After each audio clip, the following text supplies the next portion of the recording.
প্রিয় অষ্টম শ্রেণীর শিক্ষার্থীরা, পড়াশোনা করি চ্যানেলের পক্ষ থেকে তোমাদেরকে অনেক অনেক অভিনন্দন। আমরা আজকে তোমাদের গণিতের জমির নকশায় ত্রিভুজ চতুর্ভুজ এই অধ্যায়ের অনুশীলনীর 122 পৃষ্ঠার যে 3 নম্বর অঙ্কটা রয়েছে এটা সলভ করছি। তো ইতিপূর্বে আমরা এই পর্যন্ত করে ফেলেছি। যারা দেখোনি ভিডিও নিচে প্লে লিস্টের লিঙ্ক আমরা দিয়ে দিই, সেখান থেকে দেখে নেবে।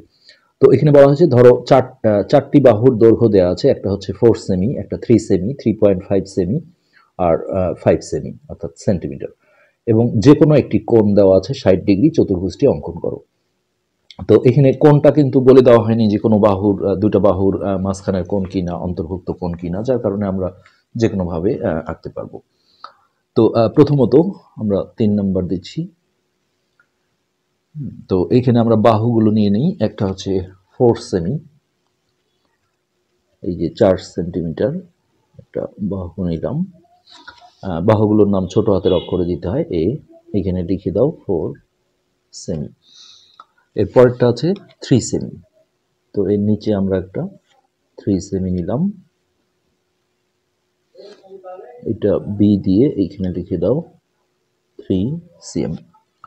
এরপর আছে 3.5, অর্থাৎ 3 আর 4 এর মাঝখানে এই যে বড় দাগটা, যেটাকে 3.5 বলা হয়, এটা হচ্ছে সি বাহু 3.5 সিএম। আর একটা বাহু আছে 5 সেন্টিমিটার, 5। তো এটাকে আমরা ডি নামকরণ করে এখানে লিখে দিলাম 5 সিএম।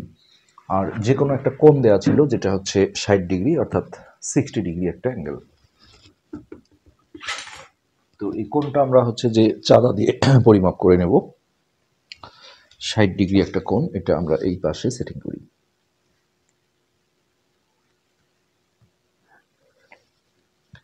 এটা যে কোনো মাপের একটা রেখাংশ নিয়ে চাঁদাটা এইভাবে সেটিং করে নিতে হবে। এই যে গর্তটা এই বিন্দুর সাথে মিলিয়ে এই পাশে যে রেখাটা আছে এই রেখাটার সাথে মিলিয়ে নেব। নিয়ে নিচের লেখাগুলো পড়তে হবে। এই যে এইখানে দেখো 60 লেখা আছে নিচে, এই বরাবর একটা ফোঁটা দিয়ে, আসলে আমাকে যত বড়ই যোগ করতে হবে তা না, স্কেলটা ধরতে হবে এই বরাবর। আমি এতটুকু যোগ করলেও এটা 60 ডিগ্রি কোণ হবে। তো এই কোণটাকে আমরা এক্স কোণ নাম দিলাম, ভিতরে লিখে দিলাম 60 ডিগ্রি। তো এবার আমরা দেখো এই চতুর্ভুজটা অঙ্কন করব। তো প্রথমে এটা যে কোনো মাপের একটা রশ্মি নিতে হয় বড় করে। রশ্মি মানে হচ্ছে এক মাথা এইভাবে তীর। তোমরা পেন্সিল দিয়ে আঁকবে, আমরা আসলে ভিডিওতে পেন্সিলের দাগ ভালো আসে না জন্য পেন ইউজ করছি। তো এখন এই যে 4টা বাহু আছে, এই 4টা বাহুর যে কোনো একটা বাহুর মাপ নিয়ে, হ্যাঁ, যেমন ধরো যে আমরা এ বাহুর মাপও নিতে পারি, যে কোনো একটা কম্পাস দিয়ে এর সমান মাপ নিতে হবে। নিয়ে এইখানে এসে এখান থেকে একটা অংশ কেটে নিতে হবে। তো আমরা এইটা দেখো রশ্মিটার নাম বিই দিলাম। তো আমরা চিত্রটা আসলে এ বি সি ডি যদি চাই, যে কোনো নাম হলে হবে, সমস্যা না। তাহলে এ এ বি, এটা আমরা সি দিলাম। বিসি অংশ আমরা কেটে নিলাম, এটা এ বাহুর মাপে। এবার এই যে এক্স কোণটা সমান করে আমরা বি অথবা সি বিন্দুতে, হ্যাঁ, এই কোণটা আঁকবো। এটা প্রথমে এখানে ধরে এটা যে কোনো মাপের ব্যাসার্ধ নিয়ে একটা বৃত্তচাপ দিতে হয়। তারপর ওই একই মাপে আমরা যদি বি বিন্দুতে আঁকি, তাহলে বি বিন্দুতে কাটা বসিয়ে এই রেখাকে টাচ করিয়ে এরকম একটা বৃত্তচাপ। এরপর হচ্ছে এই পাশের মাপটা নিতে হয়, তবে 60 ডিগ্রি কোণের এই মাপটা আসলে একই থাকে, দেখো। অন্য কোণের ক্ষেত্রে কিন্তু কম বেশি হবে, এটা অবশ্যই মেপে নিতে হবে। এবার ওই মাপটা নিয়ে এইখান থেকে ধরে এর উপরে একটা বৃত্তচাপ। এবার এই দুই বৃত্তচাপ যেখানে সেট করলো, এটার সাথে আমরা বি বিন্দুটা যোগ করে দেব। তো উপরে একটা এফ নামকরণ করি। এখন বিএফ থেকে আমরা যে কোনো একটা বাহু, ধরো যে আমরা সিরিয়ালি যদি নেই, তাহলে বি বাহুটার সমান করে, হ্যাঁ, এইখান থেকে একটা অংশ কেটে নেব। তো এটা আমরা এ নামকরণ করি। এখন আমাদের হাতে দুটো বাহু আছে, সি আর ডি। তো সেগুলোর একবার একবার করে মাপ নিয়ে আসি। এই সি এর মাপ নিয়ে, হ্যাঁ, আমরা এ থেকে অথবা সি থেকে যে কোনো এক জায়গা থেকে এই স্পেসের মধ্যে একটা বৃত্তচাপ দেব। এরপরে ডি এর মাপে এই সি বিন্দু থেকে ওই বৃত্তচাপের উপরেই আর একটা বৃত্তচাপ দিতে হবে। তো এটা যেহেতু স্পর্শ করছে না, যার কারণে আগের বৃত্তচাপটা একটু বড় করে দিতে হবে আমাদের। যে সি এর মাপটা নিলাম, এইখান থেকে ধরে একটু এই দিকটা বড় করে দাও। এরপর এই যে ডি এর মাপে সি থেকে আগের বৃত্তচাপের উপরেই আর একটা বৃত্তচাপ, এই যে দুই বৃত্তচাপ যেখানে ছেদ করলো এইটার সাথে আমরা সি বিন্দু আর এই পাশের এ বিন্দু যোগ করে দেবো, যেহেতু চতুর্ভুজ এটা বিভিন্ন রকম হবে, সমস্যা না। এইটা যোগ করে দিলে আমার এইখানে ডি নামকরণ করলে হ্যাঁ এবিসিডি আমাদের চতুর্ভুজ হয়ে গেল। তো এটা কোন বাহুর মাপে কোনটা করেছিলাম সেগুলো জাস্ট লিখে দিলাম। এটা হচ্ছে সি বাহুর মাপের বৃত্তচাপ আর এটা হচ্ছে ডি বাহুর মাপ। তো এখন কিন্তু এগুলোর আবার বর্ণনা দিতে হবে। এইভাবে মনে করি, এটা নিয়ম হচ্ছে আগে ছবি আঁকার পরে তারপরে বর্ণনাটা দিতে হয়। মনে করি একটি চতুর্ভুজের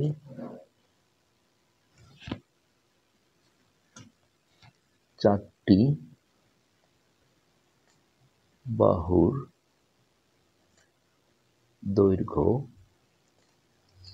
এ সমান 4 cm, বি সমান 3 cm, সি সমান 3.5 cm এবং ডি সমান 5 cm এবং যে কোনো একটি কোণ, কোশ্চেনে যেভাবে বলা আছে আমরা লিখে নিলাম, এবং যে কোনো একটি কোণ এক্স কোণ সমান 60 ডিগ্রি দেওয়া আছে, চতুর্ভুজটি আঁকতে হবে। তো এখন এইখানে পয়েন্ট হবে অঙ্কন। প্রথমে আমরা বলবো এখানে 1-2 করে তোমরা ধাপ দিতে পারো, না দিলেও সমস্যা নেই। বিই যে কোনো একটি রশ্মি আঁকি। এরপর হচ্ছে বিই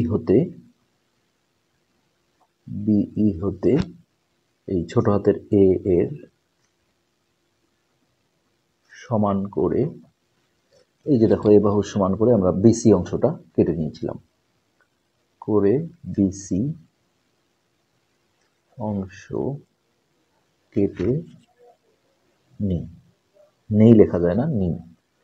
এরপরে আমরা দেখো বি বিন্দুতে, থার্ড স্টেপ, বি বিন্দুতে কোণ এক্স এর সমান করে এই যে এই অক্ষরটাকে মাঝখানে রাখতে হবে, অর্থাৎ সিবিএফ অথবা এফবিসি যে কোনো একটা লেখা যাবে।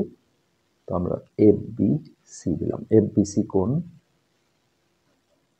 আঁকি। এরপর 4 নম্বর স্টেপে আমরা বলবো বিএফ হতে বি এর সমান করে বিএ অংশ, এবি বলা যাবে না, যেখানে কাটা থাকে সেই বিন্দুটা আগে বলতে হবে। তো বিএফ হতে বি এর সমান করে বিএ অংশ কেটে নিই। তো এবার এই যে আমরা দেখো এইখানে দুটো বৃত্তচাপ দিয়েছি, এই ভাষাটা এটা আমরা একসাথে বলতে পারবো। এ ও সি কে কেন্দ্র করে, এটা হচ্ছে আমাদের 5 নম্বর স্টেপ।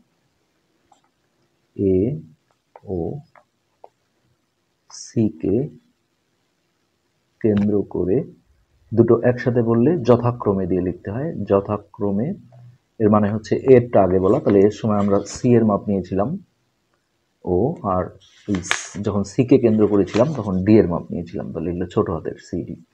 সি ও ডি এর সমান করে অথবা সমান ব্যাসার্ধ নিয়ে, সমান করে। তো এই বৃত্তচাপটা আসলে কোন দিকে দিলাম, একটা কিন্তু আমরা দেখো এই দিকেও দিতে পারতাম, এই জন্য এই যে কোণের অভ্যন্তরে বলা হয়, এফবিসি কোণের ভিতরে বা অভ্যন্তরে মানে এই জায়গাটায় সমান করে, সরি, এফ বি সি এর অভ্যন্তরে বা ভিতরে বলতে পারো দুটি বৃত্তচাপ আঁকি, যারা অর্থাৎ ওই বৃত্তচাপ দুটো যারা পরস্পর এই যে ডি বিন্দুতে ছেদ করে, ডিতে ছেদ করে। তো এবার আমরা দেখো এই যে সি কমা ডি আর এ কমা ডি দুটা বিন্দু যোগ করলে কমা দিয়ে লিখতে হয়, এ কমা ডি এবং সি কমা ডি যোগ করি। তো বাস হয়ে গেল। এখন আমরা এখানে বলবো তাহলে এ বি সি ডি উদ্দিষ্ট অথবা নির্ণেয় লিখতে পারো। নির্ণেয় চতুর্ভুজ। তো এটাই ছিল আমাদের আজকের পার্ট। ধন্যবাদ।